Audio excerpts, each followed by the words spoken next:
Welcome, ladies and gentlemen. Well, recently, of course, Steve Bannon was indicted for failure to appear before Congress, and it looks like he's going to be going to jail, unfortunately, only for maybe a year or two. But of course, Bannon, and folks, it goes back to what I've been talking about for several years. If you're able to spot a con artist, a fraudster, then you can tell what's going on a lot more. And if you can spot one of these guys, you're probably going to be able to spot a whole lot of them simply by noting who the fraudster, the con man that you've spotted hangs around with. These guys all hang in the same circles. So I wanted to talk today about Kyle Bass and his association with Steve Bannon and some other individuals. Now, I've talked about it before. I haven't focused on it too much. But those of you who have been following me, especially the members and clients, you get the restricted content. You all have the narrative. You understand because I've covered all these things. But I wanted to talk about this issue today because, of course, Bannon is in the news. But you don't hear anything about his link to this money that we're going to talk about that was raised illegally. And it kind of makes you wonder what's going on. Now, of course, it was reported in the news. And this is from a Reuters story. You can see the story on Bloomberg as well. But the key thing is that why aren't people talking about this on CNBC, right? Why isn't this a big topic of discussion? I only accidentally came across this article. Didn't know anything about Bass using illegal funds, illegal money, to fund his Hong Kong dollar short bet. So let's talk about this today. And I guess before we begin, I'm going to give a little background on Kyle Bass for those of you who are not familiar. So Kyle Bass, let's go ahead and give a little, show the picture here. He's showing his age. Kyle Bass, actually, I've mentioned this before. I actually worked with Kyle at Bear Stearns in the Dallas office, and didn't see much of him. He had his little special business there, and Kyle basically was an order taker for hedge funds. As far as I know, he didn't really ever manage any money. He didn't. He just basically he had a good business executing orders with the trading desk in New York, Bear Stearns, with hedge funds. And, he got this business and it kind of carried on and on. And of course, Bear Stearns, just for those of you who don't know, which is probably a lot of you, Bear Stearns, if you worked there, you had that opportunity.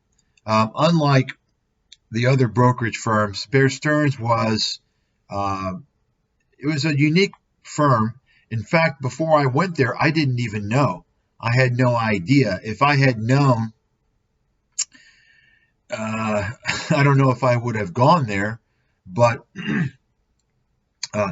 Bear Stearns didn't really have any support for the retail side of things at all. And I mentioned I wouldn't have gone there is because I already had a book of retail business. So it was really a bad situation if you wanted to build a retail business. I already had a retail business, but I was still a rookie. I was still, a little over 1 year into the industry. Anyway, my point is that Bear Stearns was a firm that really provided financial professionals, if I can use that term, professionals, when talking about Wall Street or Bear Stearns. It was a place where they were proud to say basically you could do basically any business that you wanted.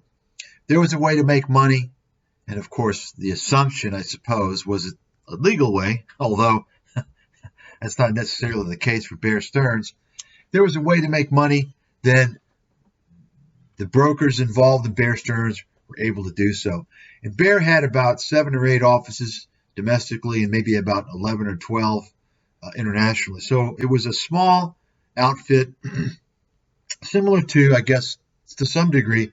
Now, I never worked at Lehman or Goldman, but those who may have and also worked for Bear might agree or disagree. But Bear was, to some degree, structured like Lehman, I would say, more so, and Goldman a little bit, but probably much less so.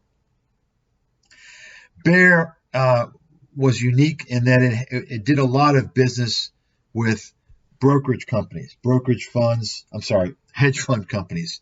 Did a lot of clearing business, very large clearing business. And that, in fact, was the reason why Bear Stearns was kind of known as king of the short.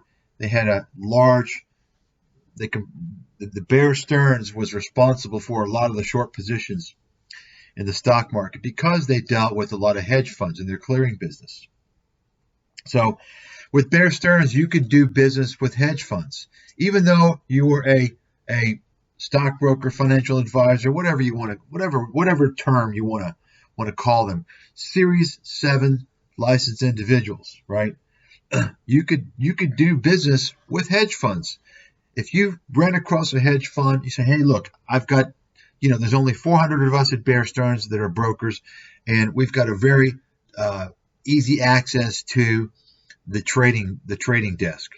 We could offer all types of services that other brokers wouldn't be able to do at, say, Merrill Lynch or JP Morgan or Citibank or Smith Barney or you name it, Morgan Stanley.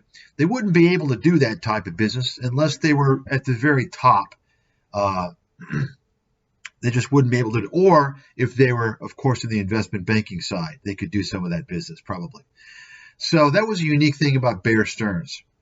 And I mean, I actually got involved in a substantial amount of institutional business myself in a very short amount of time. Actually, it was pretty remarkable, I think, looking back, what I was able to achieve. But so that's the thing about Bear Stearns. It was a very unique place. Kyle Bass was doing a lot of business with hedge funds, and from what I understand, they were just basically executing orders through him. So, in fact, when he actually left Bear Stearns, and he was a big producer, he was the number one producer of revenue in that office. And when he left Bear Stearns, I remember they called a meeting, and everybody met where this meeting room where normally it's like a road show or analysts come or something, and the branch manager, who was a gimp. He's a nice guy, but you wouldn't trust the guy for anything. At least I wouldn't. Kind of a sleazeball in terms of his character. One of these guys, they act nice, but are they solid people? Right? No. In fact, I've told the story before many years ago. The branch manager, I'm not going to mention his name, but he actually lied to me. And when he got me to come over from UBS, which I guess at that time probably was still Payne Weber, he lied to me and told me that he was going to give me a certain amount of an offer to get me over there, and it ended up being much less. And of course, you've already moved your book of business. You moved your clients over, so forth, and what are you going to do? Because the fact is that they can you at any point in time and take your book of business. It's a very vicious, disgusting, evil business, Wall Street, and it's unforgiving. So that's another. I've talked about this before. Maybe I'll talk about it more in the future. Of course, things are changing, I'm sure, to some degree. And it depends upon also the firm that you're at. But Bear Stearns, certainly, when you talk about vultures, Bear Stearns would be, towards the top of that list. But anyway, so I remember the branch manager was there, and everybody was all sitting at the table, and Kyle Bass was there, and the branch manager is like, oh, well, we've got some bad news. Kyle is leaving. And, to kind of make it like why am I here? I'm thinking, like, why am I here? What's the big deal? What's this have to do with me? Normally when somebody leaves, you don't hear about it.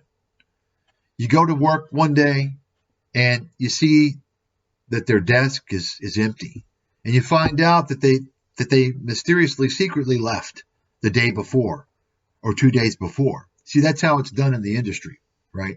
And I can already tell you right now, this is going to be a 2-part video, because I'm getting into the kind of the things that don't really matter with regards to this story. But that's kind of the way it turns out with me sometimes. So, but I think some of you will find this as being interesting anyway. But that's how it works in the industry. You see, you're not supposed to take your book of business. It's done. It's just the way things are. But you're certainly not supposed to take client records. It's done. People do that. And some people will actually sell their book of business to other brokers if they want to leave the industry. I actually did not. When I left the industry, I did not sell my book of business at all. I didn't pursue selling it. I didn't want to sell it because I was disgusted by the industry. I certainly did not want to profit off of my clients by selling their business. And I think that selling the book of business is just immoral. It's of course, I guess, when you're dealing in that industry, you kind of have to look out for yourself, because the firms certainly aren't going to look out after you, especially if you're leaving it. But anyway, so typically you don't hear about when people leave, because once the firm finds out that you're leaving, boom, that's it. If you're working at a brokerage company and you go to your manager and say, well, you know what, Mr. Doodilly, I've decided to move on to Merrill Lynch. And they're going to say, okay, fine. Well, we hate to see you go, and they'll be nice. And the next thing you know, your computer's going to be locked, and they're going to lock you. They're going to let you clear your desk out, and they're going to make you leave immediately. You see. And then after what happened, they're going to make sure you don't take any records either, as well, right? And so what's going to happen is that before you even have a chance to contact your clients, if you haven't already done so, you're going to already have your colleagues are going to be calling them, okay? And you're going to find out later. So, of course, I'm thinking to myself, when we're called into the meeting room to hear the announcement that Kyle is leaving, I'm thinking, like, so what? Okay, great. Never heard or saw from this guy, rarely heard or saw from him anyway. It's almost like he wasn't really part of the office, part of the firm. So I didn't give a shit. But that was done to kind of make it look like, oh, Kyle, you're so, you see, folks, in the business in Wall Street, if you're the big producer, then you're God, you see. So he kind of wanted to make it look like, oh yeah, bye, Kyle. And so that's kind of the way that went. And so he went off to Legg Mason. Apparently Legg Mason, it's kind of weird how, I guess Kyle didn't, he wasn't treated that way. He was treated a lot better. And so I guess because of the business that he brought to that branch. But so he went off over to Legg Mason. Apparently Legg Mason, which didn't have an office in Dallas, decided to poach him and open an office at Trading Desk. And they designated him as the head or one of the heads of the Trading Desk. And, when that sounds impressive, like, oh, wow, he gets to head the Trading Desk. All that means is that he's got clients that are going to do business. So basically, Legg Mason said, look, we're going to pay you this amount of money. Come over to us, bring your customers to us, and we'll let you run the Trading Desk, right?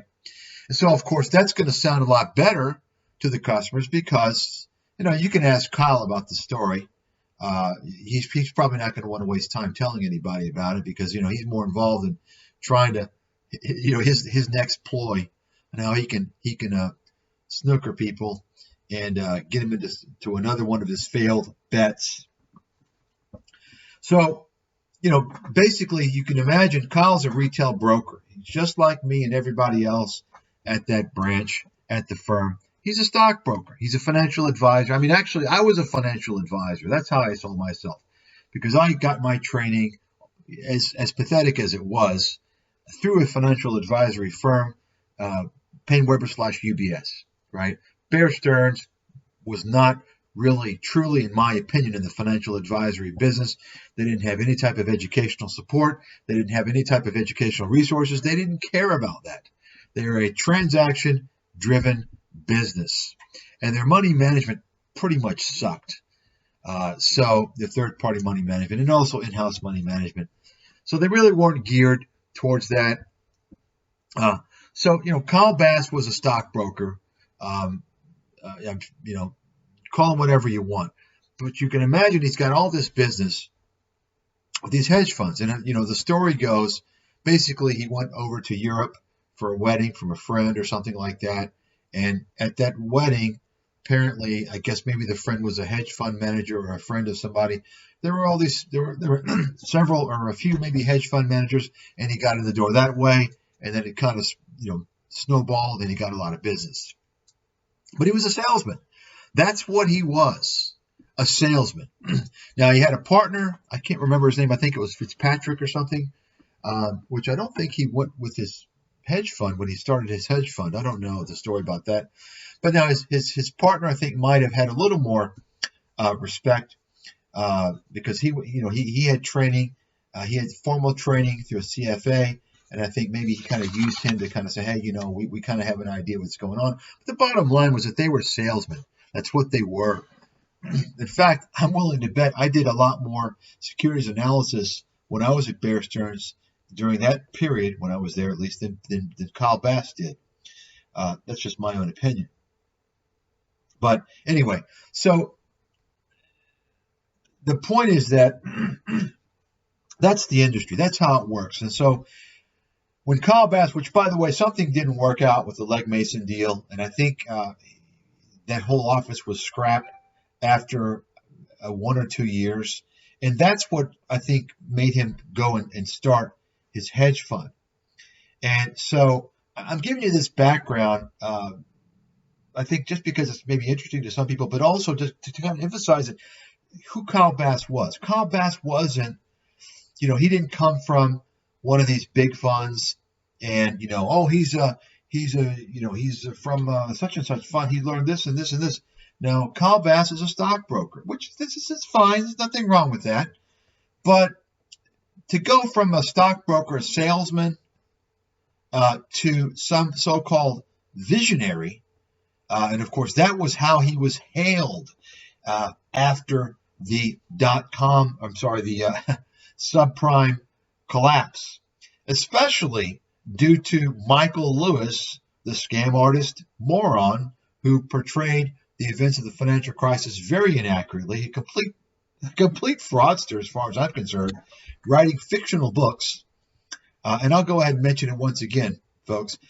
These books that have a lot of exposure, if you want to know, I'm talking about nonfiction books, especially in the investment genre. If they have a lot of exposure, you've heard about them a lot, they've been pumped out there. If you want to understand and get a better idea about these books, and really just about any nonfiction book, the hyped up books, because there's so much review fraud and all the scam artists they have out there, their buddies endorsing the book. And so it's the sheep effect. If you want to see if these books are worth a damn, read the 1-star reviews. Okay, read the 1-star reviews. And this really only applies to the books that are all hyped up, right? The 1-star reviews, and I know this for a fact from my own experience looking at these books, okay? So you can do this with Peter Schiff's books. His books were all hyped up. Most of the people that I don't know to what extent, if any, Peter Schiff or any related parties were involved in review fraud, although I wouldn't put it past any of these people. But certainly you had delusional, low IQ morons that just give a 5-star review just because they like Peter Schiff's speeches. They like his garbage. They like his nonsense without realizing that his books are a joke.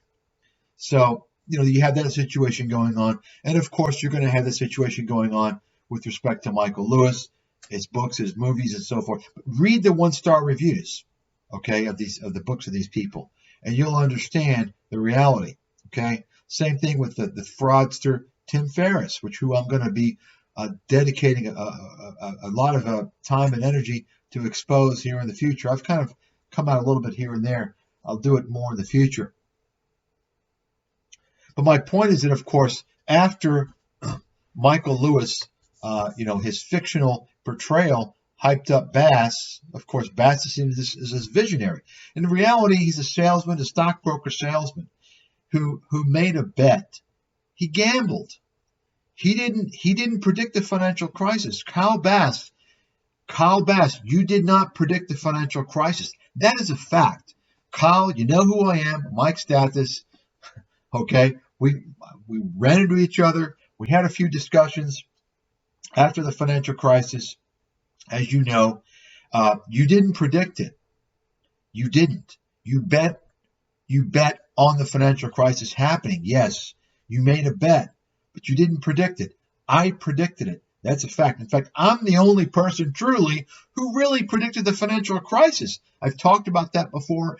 I will go up on a neutral platform. We'll have a consulting firm who will gauge the debate. I'll debate any credible person in the world on this for money, okay? For money, for a large sum of money. I'm the only person in the world who truly predicted the financial crisis. Think about that, and before you cast any doubts, understand what I mean by truly predicted, right? Just saying something's going to happen, it's not a prediction. If you're talking about a massive historic crisis, you can't just come out and say, oh, well, the banks are going to collapse and the economy is going to collapse. You can't that's not predicting it. You have to provide detailed evidence, a detailed argument, right? And a written thesis. And you have to do it, okay, before it's obvious that there's problems. Okay? That's what I did. And assuming there were other people that did so, which there were not, I challenge anyone to show me. Now, if you say that there were people who wrote about it in detail in a book in advance, okay, and we'll say, 2007, it was already it was obvious to me that we were already having the blowout by the fall of 2007, okay? That was already happening, actually late summer. But if you think there were other people who did, then you haven't read my book, okay? And or you're not so, let's say, you're not the sharpest knife in the drawer. The other issue is, let's assume that there were not other people that wrote about it and predicted it in detail. What did those people say after the financial crisis, right? In fact, anyone who wrote about any type of issue as a result of the economy, the real estate bubble, so on and so forth, right around that time, such as Peter Schiff and all the other clowns out there who might have done so, maybe a handful of people, 3, 4, 5 people, and then you might want to add like a couple of people who have been saying the same thing in books for like decades. Those individuals, all of them have been bearish since that time.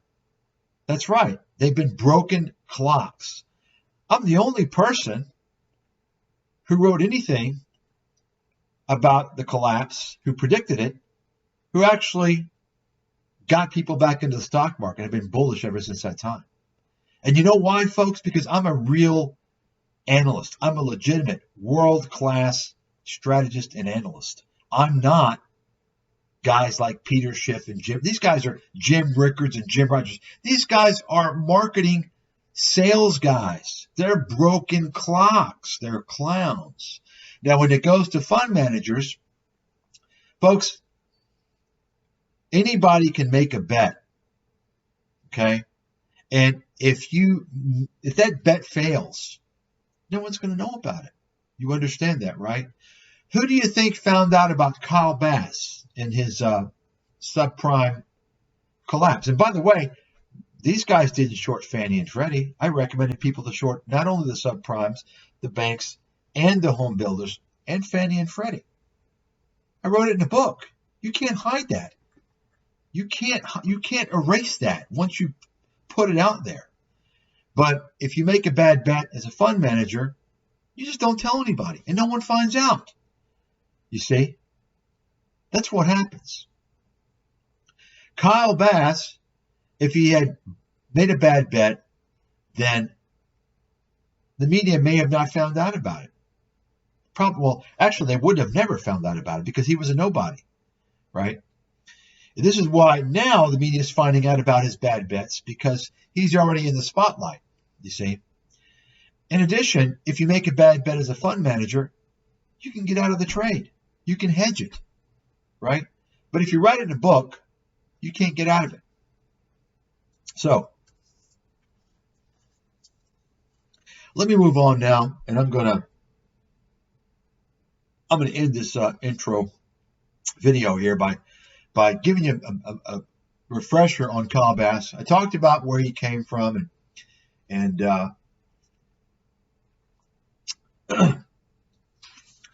you know, he's I'm going to talk about now, of course, the subprime. And the funny thing about, I've seen crazy things about people making claims about Kyle Bass, about how much he made. One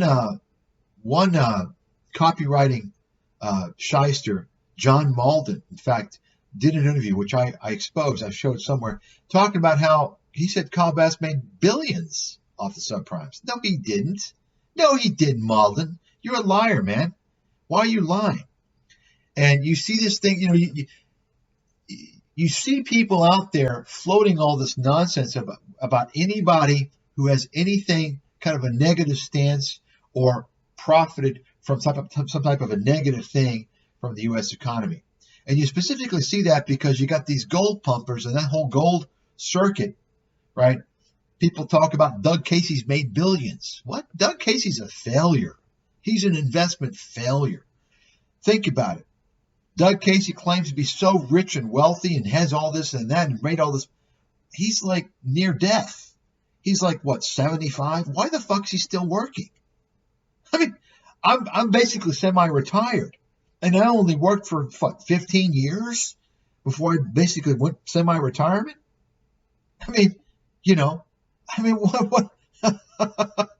It's the same thing with Jim Rogers, right? All these guys. They're so successful, they got so much money, but why are they still working?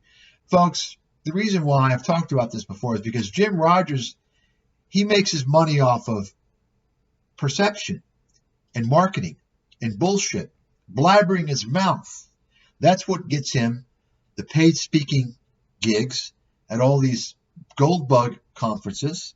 That's what gets him these paid board positions at all these hard asset types, resource companies, shady companies based in Russia, right, and all these other places.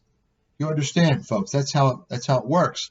Doug Casey, similar situation. Well, no one's going to put him on their board, but Doug Casey's got a different. He's selling his useless newsletters, and also he's involved in pitching all these stocks, front running, and I guess he's not dumb enough. Let's hope so. To do it illegally. You see, guys like Doug Casey, Rick Rule and Eric Sprott, that whole Jughead Circus factory of clowns, they know that I don't know if they're doing anything illegally in terms of illegal front running. I don't have any evidence of that. But I do know that what they do is they exploit the ignorance of their followers. And their followers are a bunch of low IQ, complete idiots. These people that believe all the gold myths and all this nonsense. They know zero about the investment markets. And so what they'll do, what Casey and Casey and company clowns will do, is they'll say like, oh, well, they'll have these pitchmen, these penny stock promoters, these pitchmen, these fraudsters like, what's his name? I forgot the guy, Future Money Trends, this piece of trash.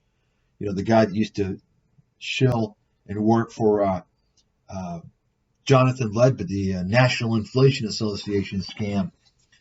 But what they'll do is they'll get these guys to have these fake interviews. They're not real interviews. They're just kind of like paid pump pieces where they're kind of paying to get to promote them and their stocks. And they'll say, oh, well, look, this stock, this uranium stock, this great CEO, he's such a success. And by the way, this is a stock that Doug Casey's bought a lot of shares of, and Eric Sprott, they bought a lot of shares. And so the idiots behind these guys, by the way, the idiots that fall for these scam artists, and it's sad because these people are never going to make any money, and they still believe like Peter Schiff and hyperinflation and all this nonsense. It's almost like they're some type of a mental illness. They don't understand that. To me, when I see that, I'm thinking like, okay, so you're pumping this trash, these penny stocks, because Doug Casey and Eric Sprott and Rick Rule already own millions of shares. You're pumping it, right? They bought it at a low price, and they're pumping it now. You see, it's a kind of a legal pump. You see. But the sheep, they don't see it that way. Oh, well, Doug Casey, guys, he's a great investor because everyone says he is. Of course, Doug Casey's a failed investor. Okay, I exposed Eric Sprott as well, and Eric Sprott's pump is silver pump and dump. I mean, this guy. I mean, this is you have to wonder why this guy has not faced any sanctions for this. He would go and he would go on YouTube and he'd pump silver and say all these things and get everyone to buy it. And then 2 weeks later, he would dump his silver. I mean, if that's not silver manipulation, I don't know what is. By the way, folks, of course, you don't hear about that.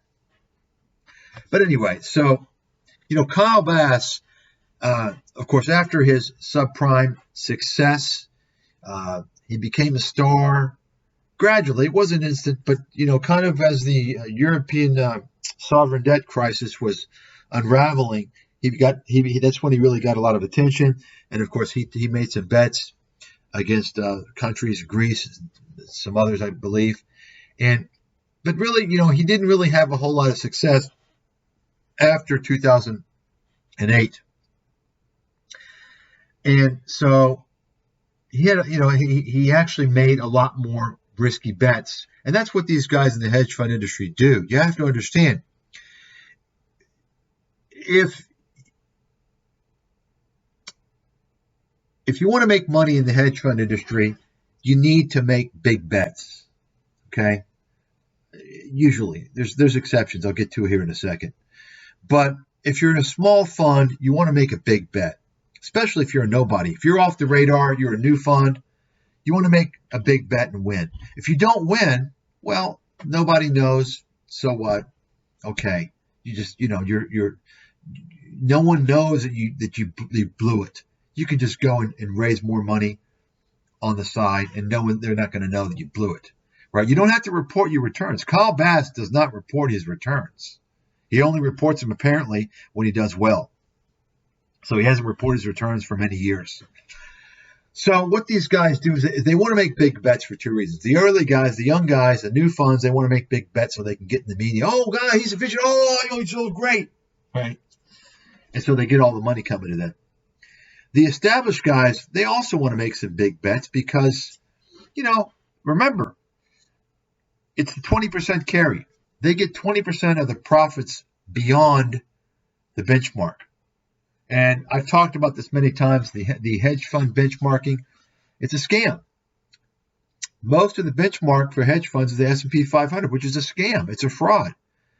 And the problem is that people don't understand that there's a good chance if you have a pension, there's a really, really, really, really good chance that you're invested in hedge funds and you don't even know it. And that means you're getting defrauded. Okay, you're getting ripped off because the hedge fund industry is a complete scam in so many ways. I've talked about that a little bit. I'll talk about it more in the future, but I've already sidetracked so much that this video is not even going to address what I really wanted to initially address. I'm going to have to do it in another part. But so You want to take a big bet because you want to get more money coming to you. People think that you're a genius. You can make them a lot of money. You also get 20% of the profits. Problem is, of course, is when you blow up next time off that failed bet, well, there's no clawback. There's no clawback. You don't have to give back the money that you made in the previous year. You see? You understand? So if you make 100% and the S&P returns, let's say you make 110%, the S&P returns are 10%. You get 20% of that 100% of those assets. That's your profit, in addition to the management fee. That's how hedge fund managers make their money. It's off that 20% carry. Okay. Now, when you're talking about very large funds like Ray Dalio, oh, he's the world's largest hedge fund, largest. You notice, folks, the media always talks the billionaire, largest hedge fund. They want to give you these little buzzwords because these people, when they talk about these things, there's nothing else to talk about them. They're not credible. They're clowns. Okay, you understand? Now, those of you who follow me know that I don't think a whole lot of Warren Buffett, really. Certainly, he's the most overrated investor in world history, without a doubt. You know, if Warren Buffett wasn't so hyped up, I'd have a lot more respect for him, I think. But I really don't have any respect for the man as an investor at all. Now, those of you who don't understand that, you're just lost in the woods. You don't know what you're talking about. Remember, I'm the financial professional here. If you're not a tenured financial professional, if you don't have anywhere near my track record of analysis, okay, and forecasting, then I don't care if you're a 30-year veteran or a 50-year veteran. You're probably not anywhere in my league to criticize me because you don't know jack shit, okay? Those of you who are members and subscribers, if you've and I haven't fully exposed Warren Buffett yet, it's going to take a lot more time.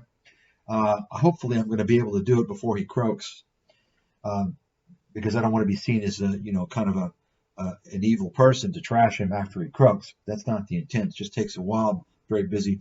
But those who have followed me, you all know I've exposed Warren Buffett on many occasions. But there's so many instances to expose him and to show you how he is overhyped by the media. Nonetheless, Warren Buffett is a credible investor. Okay, he made most of his money long time ago. That's why he hasn't managed to beat the S&P 500 over the past 15 years on average.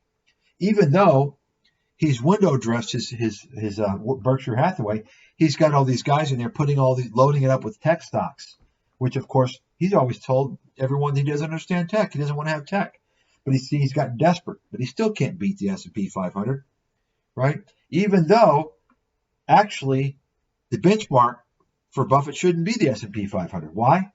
Because Warren Buffett doesn't distribute any dividends in Berkshire Hathaway. Although he's a value investor, he runs a value fund, he reinvests the dividends, right? And he gets large cash flow from Geico, from his insurance company. So he's able to dollar cost average. There's many reasons why the S&P is not even a fair gauge for Berkshire Hathaway, and certainly not a fair gauge for the vast majority of hedge funds.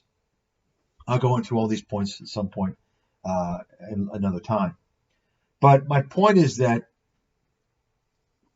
even though I've been critical of Warren Buffett, and he's the most overrated investor in history, he's still credible. He's a credible investor, and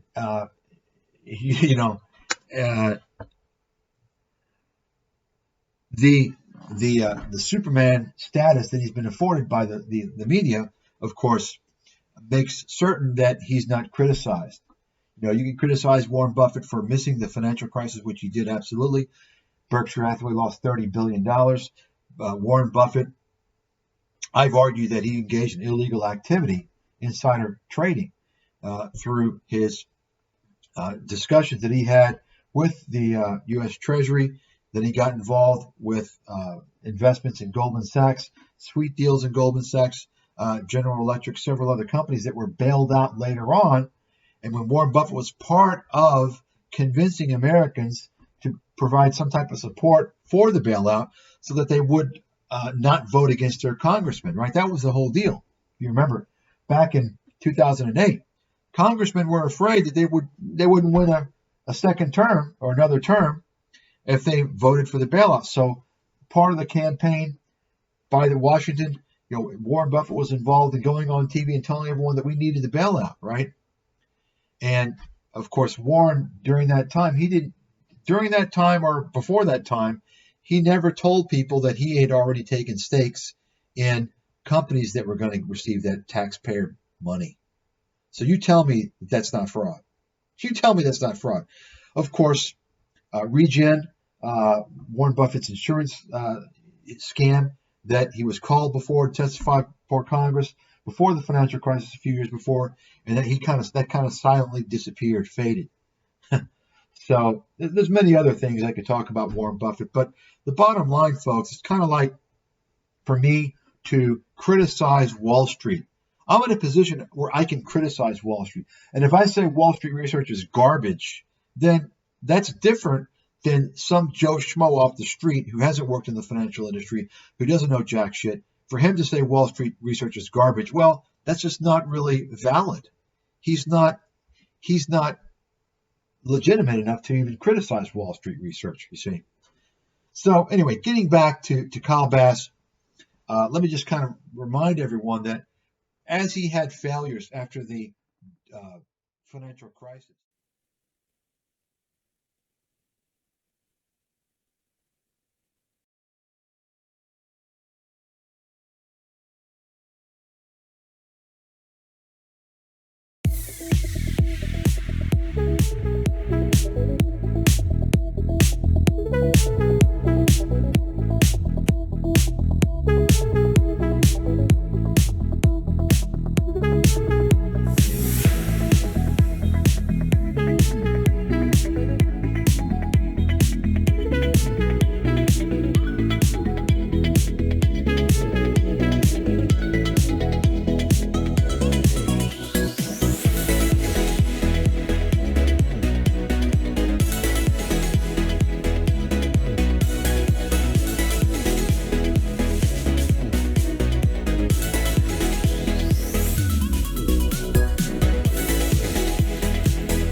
terms of getting back as an investor, if it's coming down to here,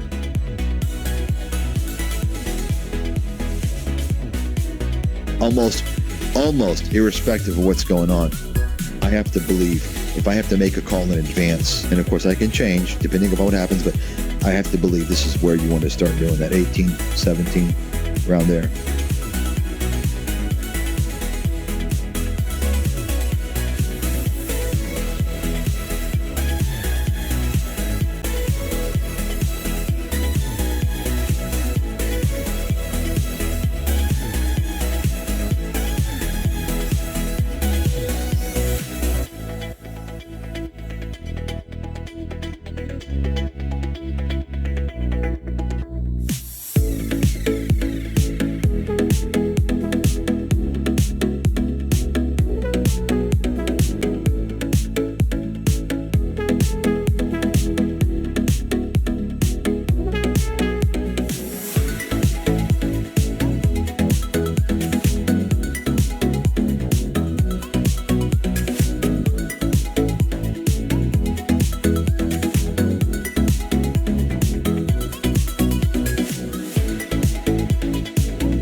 Their earnings report is a complete game changer, at least for quite a while. Bottom line, NVIDIA now is going to enter the realm of Tesla, Apple, and all these other big,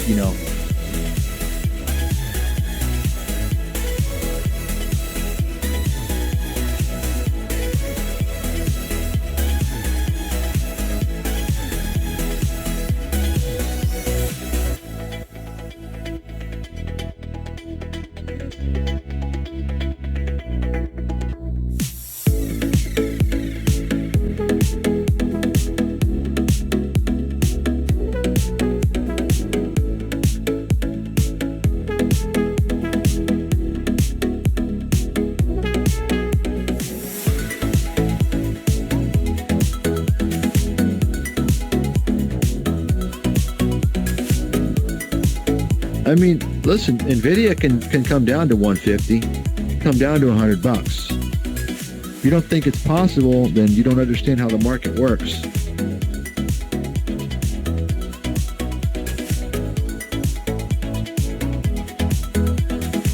I mean, listen, NVIDIA can come down to 150, come down to $100.